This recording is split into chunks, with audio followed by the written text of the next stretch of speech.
The Trump administration says Chicago needs to do more to protect riders on its L trains, or federal funds will stop coming to the Windy City. Yeah, the head of the Federal Transit Administration spoke with Newsmax crime correspondent Jason Mattera about that warning, and he is here with details. Good morning, Jason.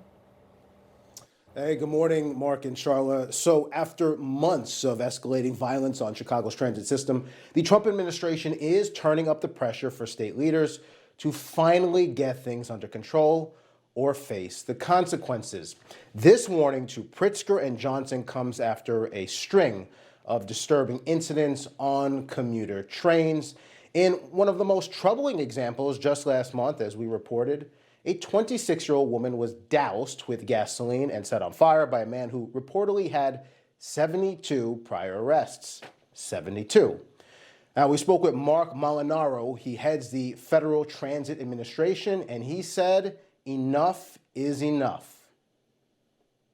This isn't an isolated incident in Chicago. 150% increase in assaults over the last 5 years, 5 times the national average when it relates to assaults against riders, 9 times the national average as it relates to assaults against operators. This is just not something that can be allowed to continue. Molinaro issued what is called a special directive demanding immediate action be taken to ensure rider safety. And Mark Schaller, when he says immediate, he's not talking about months or weeks. He says he means days. They have 5 days to develop that plan. They have 5 days after that to implement that plan. We want to see measurable reduction in assaults against riders, assaults against workers, and we want to see that they are taking seriously their obligation and ours to provide for public safety.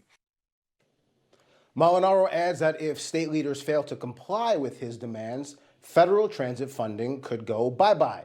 The reason, he argues, is simple. Once Illinois takes federal money, it contractually agrees to guarantee a safe rider experience.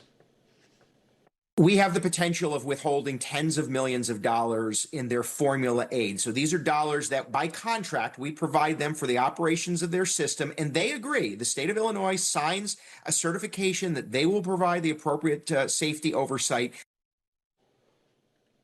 To the surprise of no one, J.B. Pritzker and Brandon Johnson have rejected this White House directive. What neither of them explained, though, Mark Schaller, is how they plan to keep passengers from being lit on fire by career criminals with enough mugshots to wallpaper a police station. But by the end of next week, we should see how serious this administration is about carrying out the ultimatum. Again, days, not weeks, months, but days. Yeah, Jason, I mean, the serious problem is, though, is that I could see Illinois running to some Chicago-based federal judge appointed by Obama and saying, stop it, and they'll immediately do whatever Chicago wants.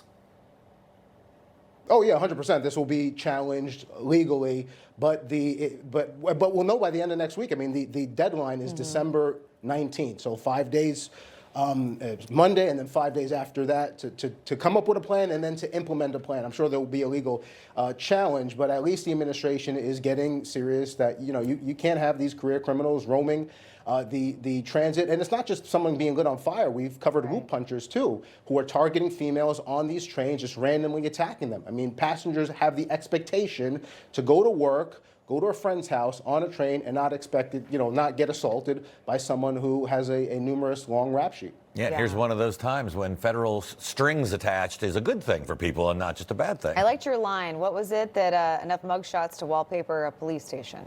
Yeah, not good. No. All right. Thank you. It's true, though. Yeah. All right. Information. Truth is freedom.